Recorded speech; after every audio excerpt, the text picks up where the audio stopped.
Selamat pagi, yuk kita memuji Tuhan ya. yuk. Haleluya.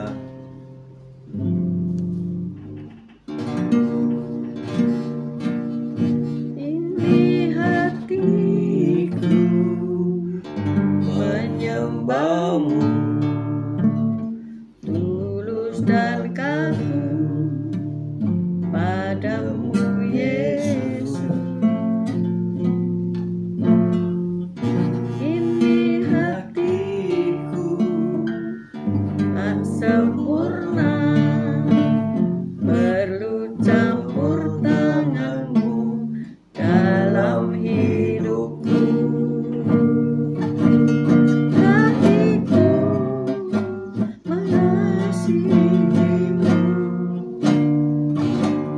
hatiku mengasihimu,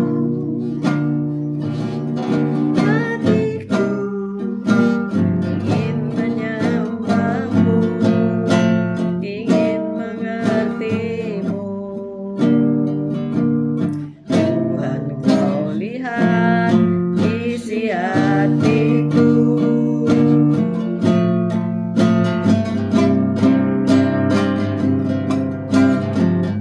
Ini hatiku menyembahmu, tulus dan kagum padamu Yesus. Ini hatiku tak sempurna, perlu campur tanganmu dalam hidupku.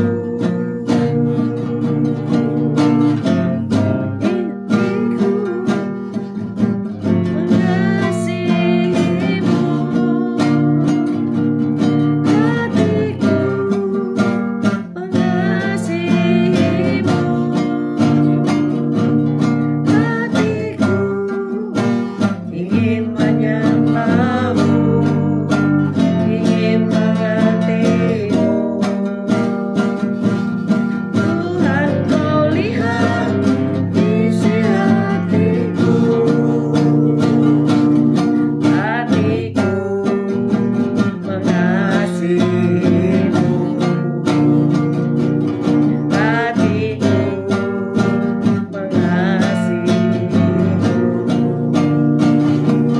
hatiku ingin mengenalmu, ingin mengertimu. Tuhan, kau lihat isi hatiku. Hatiku mengasihimu, hatiku mengasihimu, hatiku ingin mengenalmu, ingin mengertimu. Tuhan, kau lihat isi hatiku. Tuhan, kau lihat isi hatiku. Tuhan, kau lihat isi hatiku. Haleluya. Terpujilah namamu. Kami mengucap syukur hanya bagimu Yesus. Haleluya. Terkasihmu Yesus. Haleluya. Kami mengucap syukur hanya bagimu Yesus. Haleluya. Haleluya.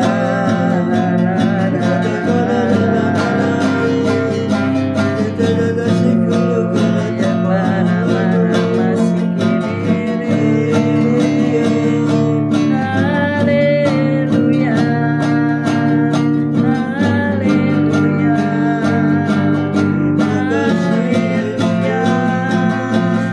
Haleluya.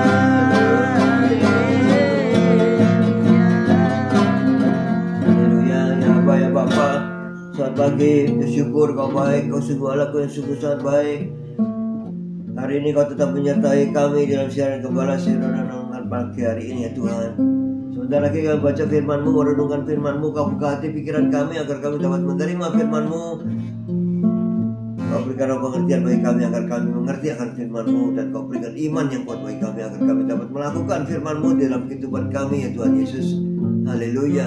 Kami serahkan kehidupan kami sepanjang hari ini bersama semua rekan-rekan peserta daripada renungan pagi hari ini ke dalam tangan-Mu, di dalam kuat kuasa-Mu, di dalam perlindungan-Mu, di dalam penyertaan-Mu, di dalam kasih-Mu, juga di dalam berkat-Mu ya Tuhan. Dan Kau tetap berikan kesehatan, kekuatan bagi tubuh kami agar kami dapat melayani Kau lebih lagi. Dalam nama Yesus kami sudah berdoa dan syukur. Amin, amin, amin. Haleluya, puji Tuhan. Selamat pagi, shalom Bu Ami, shalom Pak Henry, shalom Pak Mei. Ya, kita belajar dari Fivefold Gospel sampai kepada sesi Second Coming ya.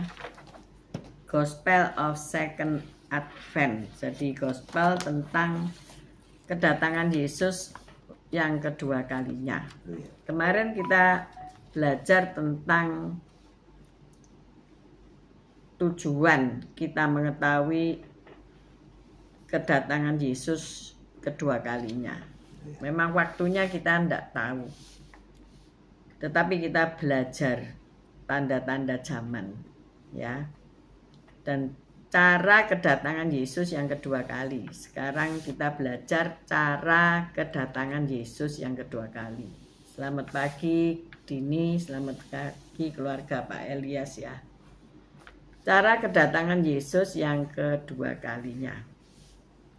Yang pertama kita melihat bahwa dapat dilihat oleh semua orang. Jadi jangan percaya kalau dia sudah datang di sini sedangkan kamu tidak melihat. Karena dapat dilihat oleh semua orang. Selamat pagi Bu Wanda, Pak Budi Utomo, Albert, selamat pagi. Kedatangan Kristus akan merupakan peristiwa bagi setiap orang di seluruh dunia. Jadi di seluruh dunia akan melihat Yesus datang di awan-awan. Seperti ia naik ke surga, demikian pula ia akan turun ke bumi.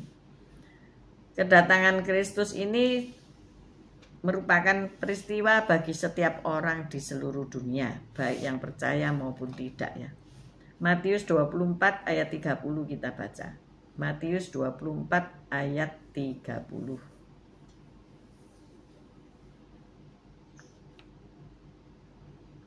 Matius 24 ayat 30. Pada waktu itu akan nampak tanda anak manusia di langit, dan semua bangsa di bumi akan meratap, dan mereka akan melihat anak manusia itu datang di atas awan-awan di langit dengan segala kekuasaan dan kemuliaannya.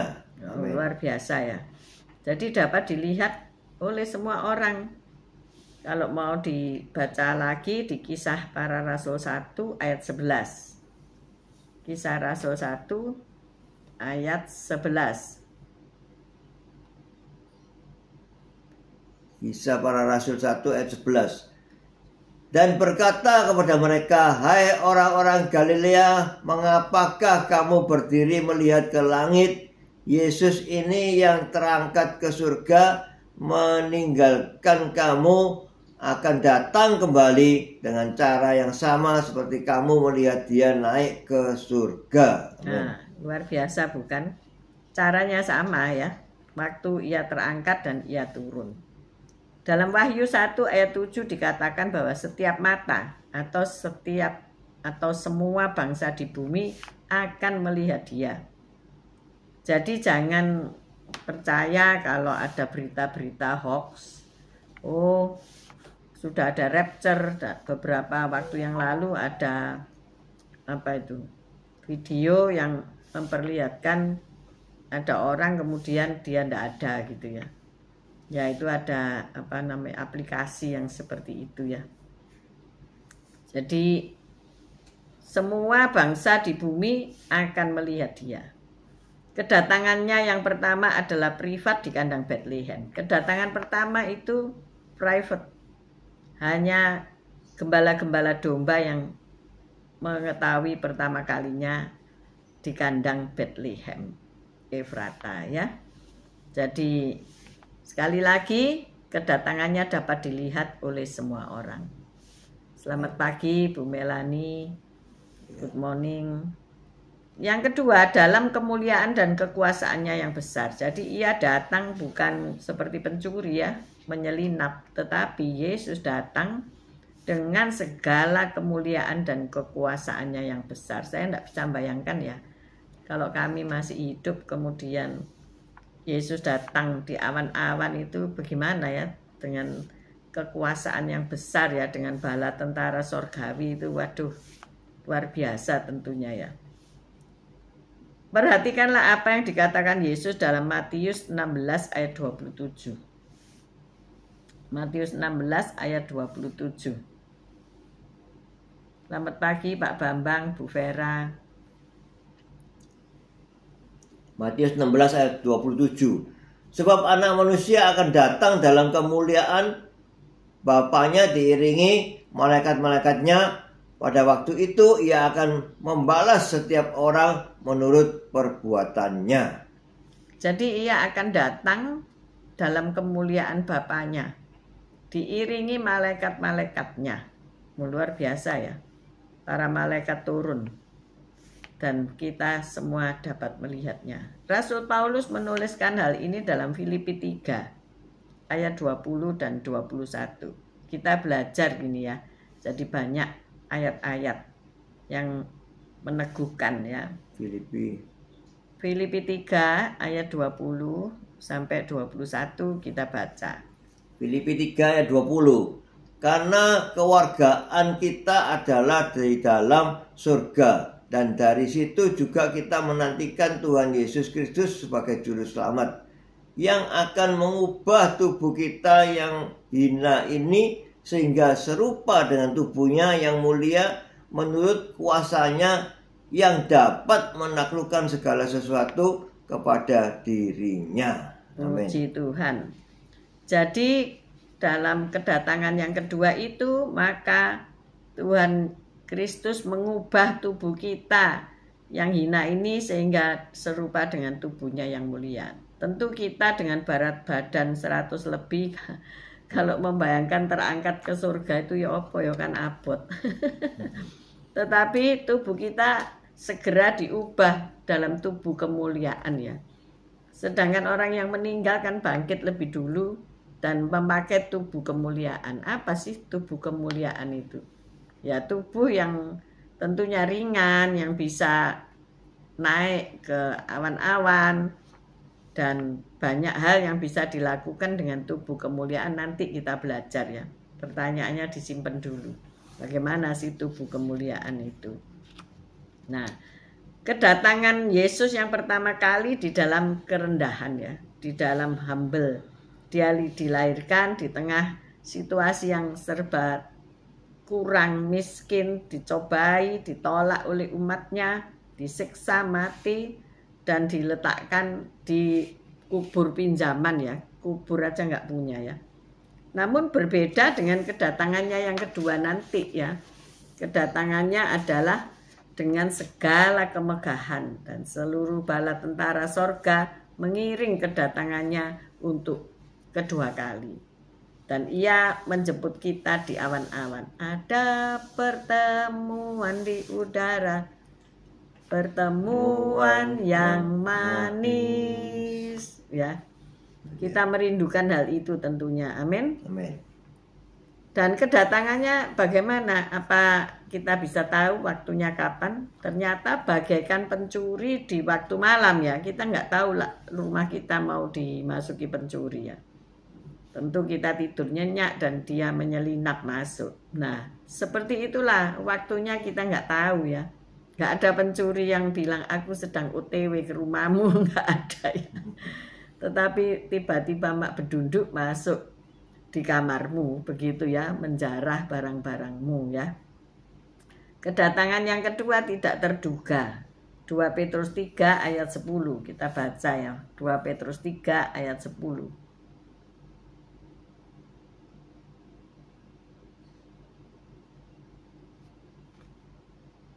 Petrus 3 ayat 10. Tetapi hari Tuhan akan tiba seperti pencuri. Pada hari itu langit akan lenyap dengan gemuruh yang dahsyat dan unsur-unsur dunia akan hangus dalam nyala api, dan bumi dan segala yang ada di atasnya akan hilang lenyap. Ya, ini hari Tuhan ya. Hari Tuhan. Kita baca Matius 24 ayat 42 sampai 44. Matius 24 ayat 42 sampai 44. Matius 24 ayat 42. Karena itu berjaga-jagalah, sebab kamu tidak tahu pada hari mana Tuhanmu datang. Tetapi ketahuilah ini, jika tuan rumah tahu pada waktu mana pada malam hari pencuri akan datang, sudahlah pasti ia berjaga-jaga dan tidak akan membiarkan rumahnya dibongkar.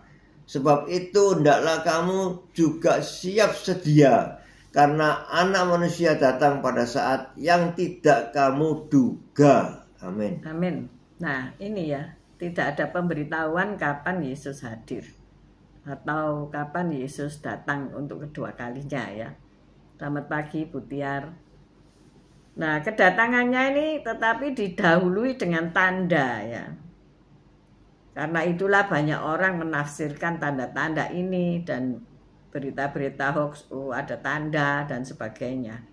Tapi kita mau baca sesuai Alkitab ya.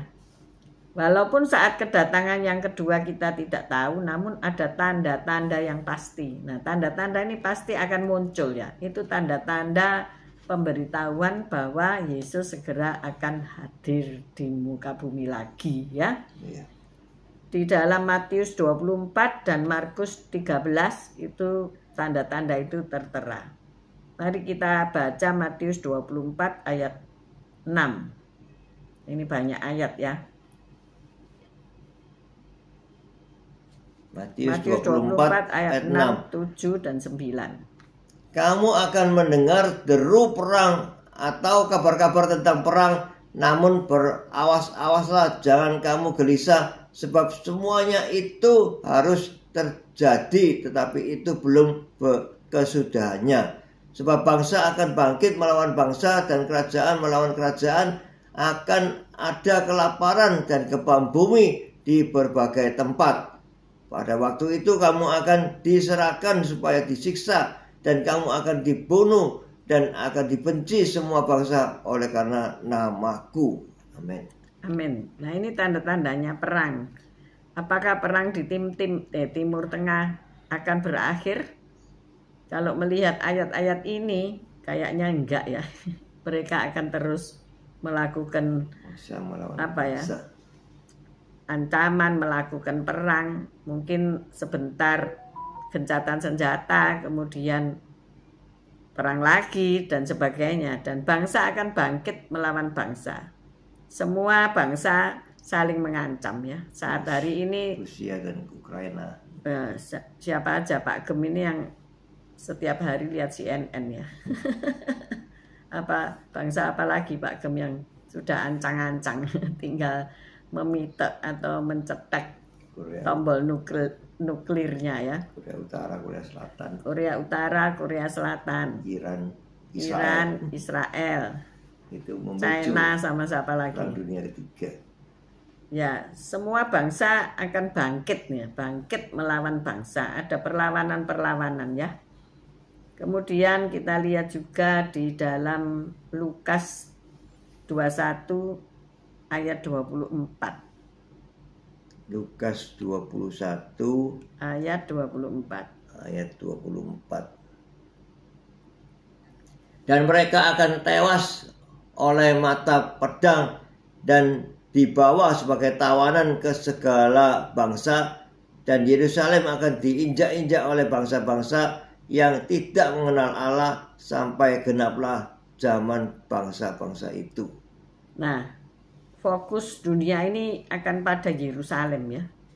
Yerusalem sebagai kota tiga agama ya. Pusat dunia. Pusat dunia itu di situ ya.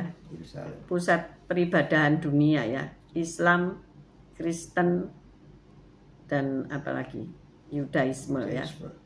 Itu semua tumplek-blek di situ. Nah, kalau ada peperangan tentunya ya di situ yang paling menderita ya. Itu kota suci tiga agama. Ya, saudara bisa membaca tanda-tanda ini sangat banyak ya. Kita lihat juga di 2 Timotius 3 ayat 1. 2 Timotius 3 ayat 1. 2 Timotius 3 ayat 1. Ketahuilah bahwa pada hari-hari terakhir akan datang masa yang sukar. Yang Manusia akan mencintai dirinya sendiri dan menjadi hamba uang. Mereka akan membual dan menyombongkan diri. Mereka akan menjadi pemfitnah. Mereka akan berontak terhadap orang tua dan tidak tahu berterima kasih, tidak mempedulikan agama. Tidak tahu mengasihi, tidak mau berdamai, suka menjelekkan orang, tidak dapat mengekang diri, garang, tidak suka yang baik, suka mengkhianat, tidak berpikir panjang, berlagak tahu, lebih menuruti hawa nafsu daripada menuruti Allah. Amin. Yang ayat 5 yaitu secara lahiriah mereka menjalankan ibadah mereka, tetapi pada hakikatnya mereka memungkiri kekuatannya. Jauhilah mereka itu. Amin. Amin. Inilah keadaan manusia di akhir zaman ya. Benar enggak tanda-tanda ini ada di zaman kita hari ini ya? Banyak anak tidak nurut. Akan datang masa yang sukar. Hari-hari ini masa sukar sudah datang ya. Harga-harga barang itu naik. Kalau Anda menjual kulaan lagi, nggak bisa ya mungsert kulaannya karena naik ya. Susah kan? Mau bekerja susah karena sekarang ini semua perusahaan memberlakukan apa itu? Kemarin saya sama Bu Wanda sama Pak Budi berbicara tentang kontraan itu loh ya. Kita kalau kerja sekarang kan dicoba dulu. Bukan hanya masa percobaan 3 bulan, tetapi juga seandai kata dites masuk gitu, dikasih surat kontrak paling lama 2 tahun ya. Jadi merasa terancam enggak berangkat kerja dengan merasa terintimidasi. Kalau saya buat salah sedikit aja saya bisa dipecat gitu ya. Dan juga tanpa pesangon gitu ya. Jadi para pekerja ini juga nggak bisa tenang gitu ya. Apalagi kalau sudah hampir 2 tahun. Waduh, sudah gelisah. Sudah duduk berdiri, berjalan, muter-muter itu tandanya orang gelisah ya. Jadi datang masa-masa yang sukar. Walaupun perusahaan itu butuh karyawan, tetapi mereka melakukan juga tidak mempercayai kesetiaan para karyawan ini sehingga memperlakukan pakai kontrak. Untung ya menikah belum pakai kontrak ya. Kontrak ya tanda tangan itu janji nikah itu. Ditanda tangani enggak kemarin. Sehidup semati masalahnya ya. Tapi ada orang yang break the law, artinya membatalkan kontrak itu atau memutuskan kontrak itu banyak sekarang ini. Banyak orang Kristen yang bercerai ya, padahal surat kontraknya itu suka dan duka bersama sampai maut memisahkan, sampai salah satunya mati ya. Yang bisa nyelesain kontrak dengan baik siapa? Ya dilihat nanti apakah engkau break the law atau follow the law ya. Ini sekarang mereka akan mencintai dirinya sendiri dan menjadi hamba uang ya. Bangun pagi-pagi, tak memperhatikan semuanya, keluarga wis budal ya, berangkat. Ini pagi-pagi para wanita ngelencer ya. Waduh, Naim ini ngelencer ke mana? Malang, ke pasar Oro-Oro Dowo, kemudian ke Malang, Batu, Santera. dan Santera di Pujon ya. Nggak tahu pulangnya pagi barangkali. 3 tujuan gitu ya. Nah, mereka pasti sudah ribet, nggak memperhatikan anak dan suami, wis budal gitu, karena budalnya jam 5 harusan ya. 5:30 harus di gereja, kemudian jam 6 berangkat latet.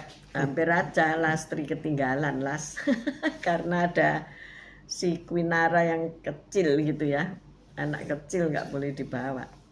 Yo, ini loh, kita melihat ya, kita ini kalau mau tahu orang yang mencintai dirinya sendiri atau tidak, itu ya dilihat itu ya. Ternyata wanita-wanita ini ya narsis ya, mencintai dirinya sendiri gitu. Bener nggak?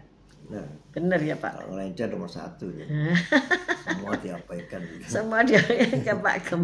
Kalau ngelencer nomor 1 semua diabaikan ya, tinggal Pak Gem tole gitu ya. Iya betul, ini ada Bu Esterlin, Pak Wong ditinggal ya. Iya. Nah, mereka akan membual dan menyombongkan diri. Kalau saya rasa ini jauh lah dari orang-orang yang sudah lahir baru ya. Tetapi ini orang-orang dunia ya. Omong gede, omdo, tapi nggak ada perbuatan. Mereka akan menjadi pemfitnah. Nah, ini banyak ya. Hati-hati ibu-ibu, ojo jadi pemfitnah ya. Mereka akan berontak terhadap orang tua dan tidak tahu terima kasih. Lah ini tanda yang nyata ya. Kalau saya mengikuti youth yang dipimpin Pak Henry ini di gereja ya. Sambatan itu apa? Mengeluh ya. Dan kita selalu mengajarkan untuk menghormati kedua orang tua ya. Tapi ternyata anak-anak penuh kepahitan dan mereka tidak hormat terhadap orang tua dan tidak tahu berterima kasih. Sudah diberi rumah, diberi uang saku, masih kurang ya. Bagaimana kita bisa mendidik mereka untuk tahu berterima kasih? Ternyata Alkitab sudah ngomong angel tuturane, karena ini sudah dicatat bahwa pada akhir zaman itu mereka akan berontak terhadap orang tua dan tidak tahu berterima kasih. Nah, kalau kita survei berapa banyak kaum muda yang demikian, tentu sangat banyak. Karena Alkitab sudah menulis. Merasa kurang terus. Merasa kurang. Terpuaskan, merasa kurang. Walaupun orang tua sudah menyediakan rumah, menyediakan kendaraan, menyediakan jodoh misalnya ya. Menyediakan pekerjaan untuk masa depan mereka, istilahnya dicepakno, ditoto. Tapi mereka akan tidak mau. Mereka akan memilih jalan hidup mereka sendiri, bahkan mereka akan berontak terhadap hal-hal yang kemapanan ya. Mereka akan hidup semau gue dan hidup tidak berterima kasih. Nah, ini bagaimana? Terakhir, tidak mempedulikan agama. Nah, ini ada seorang anak pendeta yang bilang ini, kamu kok enggak ibadahku, ini kan hari Minggu. Oh, aku online. Enak kalau online itu, enggak bayar uang parkir, enggak usah kolektor. Irit mah katanya begitu. Ini bagaimana? Ini ciri-ciri orang yang sudah tidak mempedulikan agama ya. Ketika COVID berlalu, kita kan kepengen ya ke gereja, berkumpul lagi dengan sesama jemaat, ya toh. Kita saling sharing, kita bisa pergi bersama, makan bersama dan sebagainya. Tetapi kenyataannya mereka tidak peduli sama agama, tidak peduli ada ibadah gereja, tidak peduli ya. Ada penurunan kualitas ya. Tidak tahu mengasihi, tidak mau berdamai. Coba dilihat orang-orang yang berseteru. Tidak mau berdamai. Oh, sampai mati aku tetap mencatat kesalahannya. Tak mau berdamai. Suka menjelekkan orang. Tidak dapat mengekang diri, garang, tidak suka yang baik. Nah, ini. Ada semua itu tanda-tanda di zaman ini ya. Mungkin saudara ngomong, oh itu sejak dari dulu. Ya memang. Tapi hari-hari terakhir ini sangat amat tambah kelihatan dan kentara sekali ya. Suka mengkhianat, bener nggak? ya suka berkhianat, tidak berpikir panjang, berlagak tahu, lebih menuruti hawa nafsu daripada menuruti Allah ya. Suka hal-hal kedagingan. Jadi manusia itu suka hal-hal daging daripada nurut firman, lebih baik nurut hal-hal kedagingan yang menarik hati dan membuat dia puas ya. Makanya narkoba itu tidak bisa dibasmi. Karena apa? Membuat nyaman, membuat hidupnya seolah-olah tidak ada masalah ya, karena sakau itu tadi. Di sebelah gereja kami adalah pusat rehabilitasi narkoba ya. Dulu tahun lalu atau awal tahun mereka berada itu, saya pikir sopo sing kesini gitu ya. Nggak ada orang ya, selalu pintu tertutup, dibuka sedikit, nggak ada aktiviti. Tetapi setelah COVID ya Pak ya, setelah COVID ini, hari-hari ini itu selalu ada orang yang direhab ya.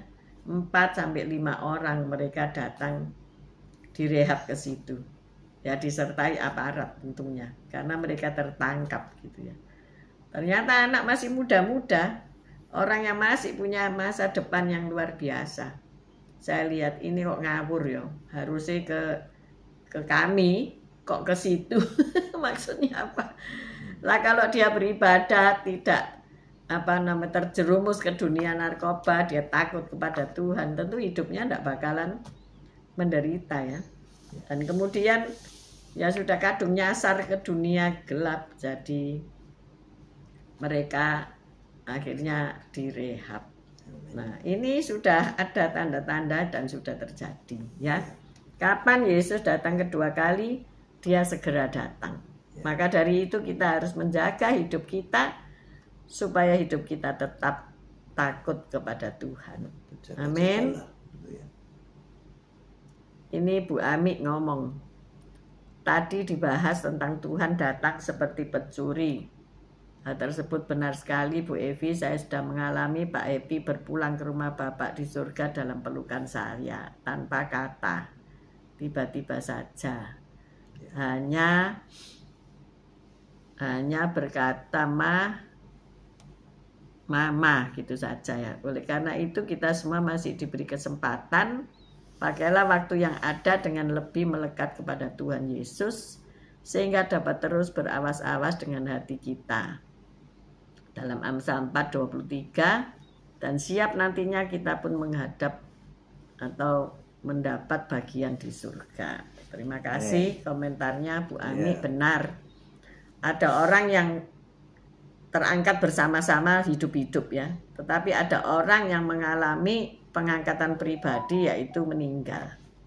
Jadi hari ini kita sudah belajar tentang Gospel of Second Advent, yaitu cara kedatangan Yesus yang kedua kali.